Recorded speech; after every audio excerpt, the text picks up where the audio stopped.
From publicly saying a racial slur out of anger to promoting anti-Semitism, here are PewDiePie's worst livestream moments.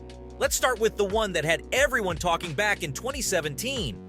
Remember when the YouTuber did the unthinkable when playing PUBG? Yeah, everyone knows that famous clip where a blonde Felix wearing cat ears is on a bridge trying to shoot his opponent. And when he fails, that's when he drops it with a hard R. Pewds was already under fire for his problematic videos on YouTube, along with things he said about different races, ethnicities, and sexuality. Most of his jokes are based on irony, but there were always moments when the line between satire and racism would get a little blurry. When he said the N-word on his stream, people noticed how he casually blurted out a word like that. What a Jeez, oh my god, what the fuck? Which meant that this wasn't the first time he said it. Because when Kjellberg is away from the mic and the cameras are off, no one really knows the kind of person he is. You stupid nib. Oh, Jesus Christ. Jesus Christ. What a He posted an apology video moments later where he took accountability for the word he used, saying that there was absolutely no excuse other than the gaming culture he had gotten himself into. And if you've ever put on a headset while playing something like Call of Duty, you'd know the kind of language people use. Surprisingly, people still watched his channel, even after he said a racial slur on a live stream. But ever since Pewds started uploading less on YouTube to live his life with his wife, Marzia, in Japan, he thought of an infinity loop, where all his old videos would replay on a live stream. Call it fraud, but it's genius if you ask me, because the guy is just replaying thousands of his old videos and making an infinite money glitch. This included some very questionable videos from 2017, one of which had the YouTuber pay two men on Fiverr to write a sign that read something extremely offensive to the Jewish community. Now, Felix had no idea that the two guys on screen would ever do it, but to his and everyone else's surprise, they did. And it was bad. Pewds didn't realize what he had just done, and how this was no laughing matter. Let's put a pause on the anti-Semitism for just a second, and stick to his Twitch channel. The channel got banned early in May 2023, and some fans assumed that it was because of the wrong video getting replayed, like the famous bridge incident where he let out that racial slur.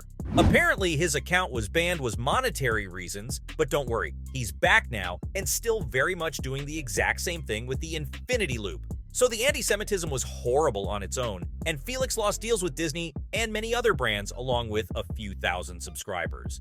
This is when his channel was beginning to struggle because the Wall Street Journal published an article where they started reanalyzing far-right imagery in his previous videos and making it look like none of the mistakes were mistakes to begin with, which is probably why he switched to Twitch, just for people to relive some of his most controversial moments. Like that one Q&A from 2019, where he casually made some serious anti-Asian stereotypes.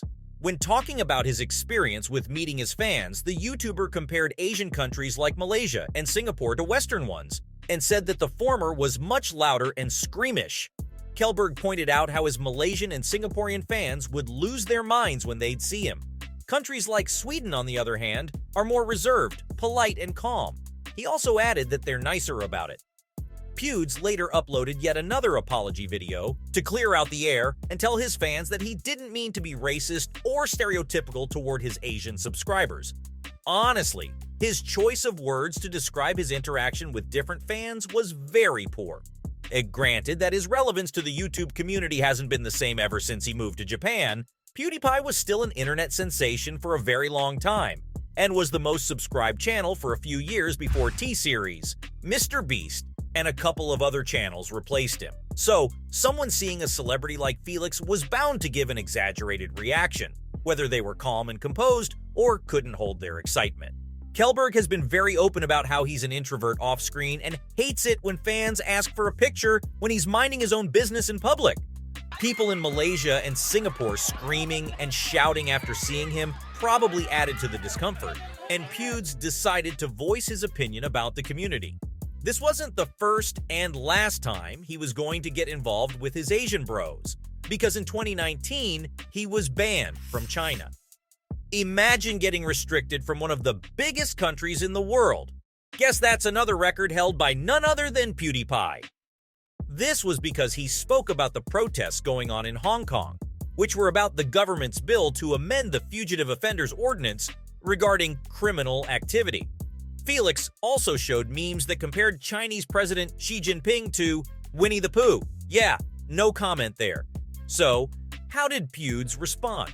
Instead of apologizing, he uploaded a 16-minute-long video as part of his Last Week I Asked You series, joking about the matter and just asking the country why someone like Bart Baker hasn't been banned, while other people like himself and music producer Zed were.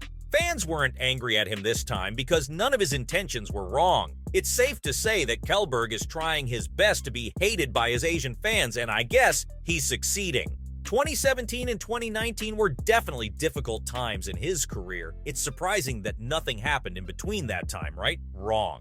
Are you forgetting about the greatest YouTube rivalries of the decade? Which, upon a closer look, was pretty controversial. PewDiePie's beef with T-Series in 2018 had a bunch of stereotypes and racism that went right over our heads. And if it hasn't been re-uploaded on the stream yet, the famous diss track is bound to be. I can't really say the title of the song, but you know exactly which one I'm talking about. And though it might be a banger of a tune, have you ever paid attention to the lyrics? It looks like instead of targeting the channel that's fighting for the spot of the most subscribed on the platform, he was just being mean to the entire nation of India. A year later, when T-Series became the #1 channel on YouTube, Pewds released another song, but this time congratulating them in the most passive-aggressive way ever. Somehow, the lyrics to this song were even worse. He collaborated with Swedish singer-songwriter Rumi, who doesn't exactly have the best reputation around town. Couldn't have picked a better team, huh? Felix's verse in the song was calling the opposing channel out on their legal problems, like selling pirated Bollywood songs and having to face more backlash as their business grows even bigger. Most of the verses in the song also had a lot of stereotypes about Indians. That got a little too far if you ask me. And as if that wasn't worse enough, Boy in a Band continued the verse and got a little political, which is what he usually does in every song of his. The singer said that India got YouTube figured out, and that they should figure out how to fix the caste system next, knowing that there's a huge poverty rate in the country. Yikes! Yes, this is all just passive aggressiveness and completely used for comedic purposes, but from a third person's perspective, it can come off as poorly thought of and very outdated. There was another lyric in the song where Pewds almost called himself Hitler, which was a jab at all the allegations of him being an anti-Semite. Believe it or not, more info about the celebrity made it almost believable because one of his Pew News episodes in 2018 ended with a shout-out to a channel called ER, or E:*R. Now, this person's videos that are thought to be anti-Semitic, sexist, and homophobic, and Pewds described the channel as someone who does pretty good video essays that he enjoys. In a recent video uploaded on the 5th of June 2023, ER made a bunch of racist and sexist remarks about the new live-action Little Mermaid remake, and even made jokes about the lead actress's appearance. What's worse is that, in the first few seconds of the video, he uses a clip from Felix's video as a sound effect for one of his sexual innuendos. Even when he's trying to stay away from the internet, somehow he still gets pulled back in. So, from promoting anti-Semitism to publicly saying a racial slur out of anger, these were PewDiePie's worst livestream moments.